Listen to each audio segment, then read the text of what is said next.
Hi friends,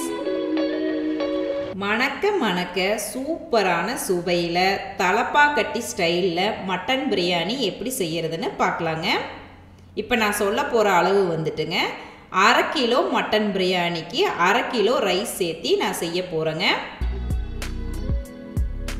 வாங்க வீடியோக்குள்ள போகலாம். ஃபர்ஸ்ட் ஒரு பாத்திரத்துல சீரக சம்பா அரிசி நான் வந்து இந்த பெரிய டம்ளர்ல 2 டம்ளர் அளவுக்கு அளந்து எடுத்துட்டு அதை தண்ணியில 2 ல இருந்து 3 டைம் நல்லா கழுவி எடுத்துட்டு தேவையான அளவு தண்ணி சேர்த்திட்டு ஊற வச்சிட்டேங்க. 30 நிமிஷம் ஊற வைக்கணும். அடுத்ததா நம்ம மட்டனை வேக வச்சுக்கலாங்க. அதுக்கு அடுப்புல குக்கரை வச்சுட்டு 1/2 கிலோ மட்டனை தண்ணியில நல்லா கழுவி எடுத்துட்டு சேர்த்திட்டேன். மஞ்சத்தூள் 1/4 ஸ்பூன், கொஞ்சமா கல்லுப்பு சேர்த்திக்கிட்டேன். இப்போ மட்டன் மூழ்கிற அளவுக்கு தண்ணி சேர்த்திக்கலாம். இப்போ நல்லா கலக்கி விட்டுட்டு குக்கரை மூடி போட்டு 5 விசில் வர வரையில வேக வச்சு எடுத்துக்கலாங்க. இப்போ விசில் வர டைம்ல நம்ம ஒரு மசாலா அரைச்சி எடுத்துக்க போறோங்க. அதுக்கு ஒரு பெரிய மிக்ஸி ஜாரை எடுத்துட்டு ஏலக்காய் 4, கிராம்பு 4, பட்டை 2 நான் உடைச்சி எடுத்து வச்சிருக்கேங்க. ஜாதிபத்திரி 1, கல்பாசி கொஞ்சம், சோம்பு 1 ஸ்பூன். இப்போ இது எல்லாத்தையும் மிக்ஸி ஜாரில் சேர்த்திடலாம். அடுத்ததா சின்ன வெங்காயம் 2 கைப்பிடி அளவுக்கு சேர்த்திக்கிறேங்க. எப்பவுமே சின்ன வெங்காயம் சேர்த்துனீங்கன்னா தான் நல்ல டேஸ்டாக இருக்கும்.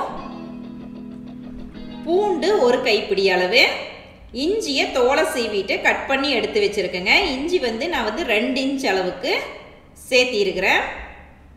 மிக்சியில் சேர்த்தும் போது எப்பவுமே கட் பண்ணி சேர்த்திக்கணும், அப்பதான் நல்லா நைஸா அரைப்படும். பச்சை மிளகாய் 6, உங்களுக்கு காரத்துக்கு தகுந்த மாதிரி சேர்த்திக்கோங்க. இப்போ இதை நல்லா அரைச்சி எடுத்துட்டு வந்துடலாம். அரைச்சி எடுத்ததுக்கு அப்புறம் கொஞ்சமா தண்ணி சேர்த்திட்டு திருப்பியும் நல்லா நைஸா அரைச்சி எடுத்துக்கலாம். பாருங்க, இந்த மாதிரி இருக்கணும், நல்லா நைஸா இருக்கணும். இப்ப குக்கரும் 5 விசில் வந்துருச்சு. அடுப்பை ஆஃப் பண்ணிட்டு ஒரு ஓரமா எடுத்து வச்சிடலாம். இப்ப ஒரு பெரிய பாத்திரத்தை பிரியாணி செய்யறதுக்காக எடுத்துக்கலாங்க. நான் ஒரு பெரிய அகலமான குக்கர் எடுத்திருக்கேன். இப்ப இதுல எண்ணெய் சேர்த்திக்கலாம். எண்ணெய் காஞ்சதுக்கு அப்புறம் நெய் சேர்த்திக்கலாம். நெய் நல்லா உருகி வந்ததுக்கு அப்புறம் பிரியாணி இலை 2, அன்னாசி பூ 1, சோம்பு 1 ஸ்பூன்.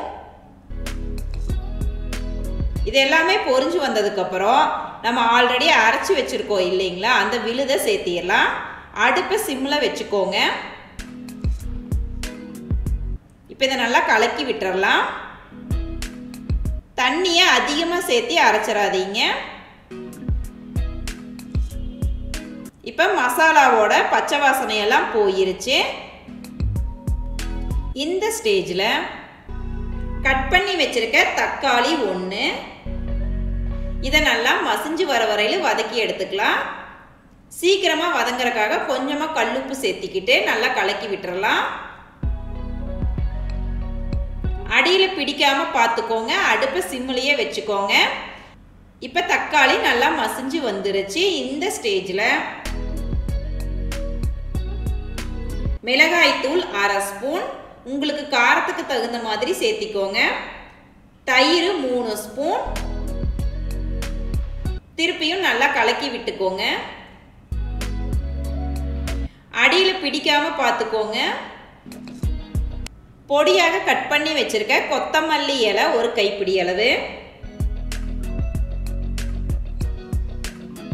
பொடியாக கட் பண்ணி வச்சிருக்க புதினா இலை 1 கைப்பிடி அளவு சேர்த்துனதுக்கு அப்புறம் நல்லா கலக்கி விட்டுக்கோங்க. இப்போ எல்லாமே நல்லா வதங்கிருச்சு. இந்த ஸ்டேஜில் நம்ம ஆல்ரெடி குக்கரில் வேக வச்சுருந்தோம் இல்லைங்களா, அந்த மட்டனை தனியாகவும் தண்ணியை தனியாகவும் நான் வடித்து எடுத்து வச்சுருக்கேன். ஃபஸ்ட்டு நம்ம வடித்து வச்சுருக்க மட்டனை சேர்த்திக்கலாம். இப்போ நல்லா கலக்கி விட்டுறலாம். அப்போ தான் வந்து மட்டனில் மசாலா எல்லாமே நல்லா கலங்கும். நம்ம அரிசி அளந்து எடுத்தோம் இல்லைங்களா, அதே டம்ளரில் தான் வந்து தண்ணியும் அளந்து எடுத்துக்கணும். நம்ம அரிசி வந்து 2 டம்ளர் அளவுக்கு எடுத்திருக்கோம். சப்போஸ் நீங்கள் 1 டம்ளர் அளவுக்கு அரிசி எடுத்துக்கிட்டீங்க அப்படின்னா 1.5 டம்ளர் அளவுக்கு தண்ணி சேர்த்துனீங்கன்னா போதும். நான் வந்து 2 டம்ளர் அரிசியை எடுத்திருக்கேன்.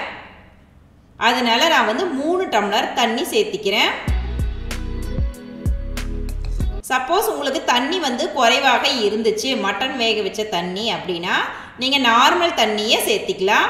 இப்போ எனக்கு 2.5 டம்ளர் அளவுக்கு தான் தண்ணி வந்திருக்கு. அதனால் 1/2 டம்ளர் அளவுக்கு நார்மல் தண்ணியை சேர்த்திடுறேன். இப்போ டோட்டலாக 3 டம்ளர் அளவுக்கு தண்ணி சேர்த்தியாச்சு. இப்போ அடுப்பை ஹை ஃப்ளேமில் வச்சுட்டு நல்லா கொதிக்க வச்சிடலாம். தேவையான அளவு கல்லுப்பு சேர்த்திக்கோங்க. இப்போ நல்லா மிக்ஸ் பண்ணி விட்டுக்கலாம். நல்லா கொதிச்சிருச்சு.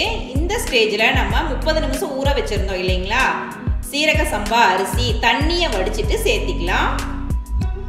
திருப்பியும் நல்லா கலக்கி விட்டுறலாம்.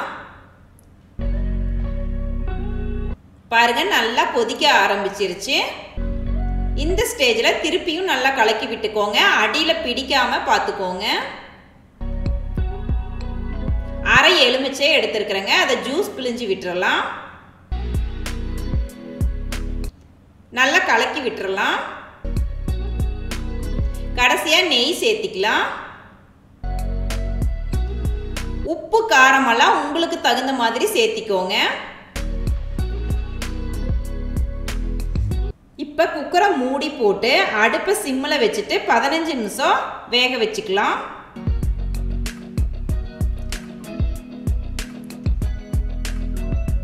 சைடில் பார்த்தீங்கன்னா நான் அப்படியே ஆனியன் ரைத்தா ரெடி பண்ணிட்டு இருக்கிறேங்க.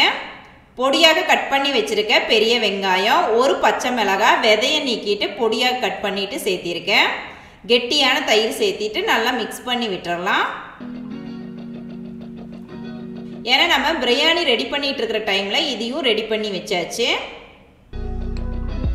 உங்களுக்கு விசில் எல்லாம் கணக்கு கிடையாதுங்க. 15 நிமிஷத்துக்கு அப்புறம் அடுப்பை ஆஃப் பண்ணிவிட்டு விசில் ஃபுல்லாக இறங்க வரையில் வெயிட் பண்ணலாங்க.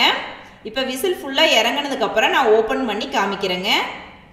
நீங்கள் கரண்டி போட்டு உடனே கிளறக்கூடாது. ஒரு ஓரமாக நம்ம வந்து கிளறி விடணும். பாருங்கள் எவ்வளவு சூப்பராக உதிரி உதிரியாக வந்திருக்குதுன்னு. குக்கரை திறக்கும் போதே செமைய மனம் வருதுங்க. அவ்வளவுதாங்க, அருமையான சுவையில் சூப்பராக தலப்பாக்கட்டி ஸ்டைலில் மட்டன் பிரியாணி ரெடி பண்ணியாச்சுங்க. நீங்களும் இந்த ரெசிபியை உங்கள் வீட்டு கிச்சனில் மறக்காமல் ட்ரை பண்ணி பாருங்கள் ஃப்ரெண்ட்ஸ். எப்படி வந்துச்சுன்னு கமெண்ட்ஸ் பண்ணுங்கள். நெக்ஸ்ட் வீடியோவில் உங்களை புதுவித ரெசிபியுடன் மீட் பண்ணுறேங்க. Bye bye friends.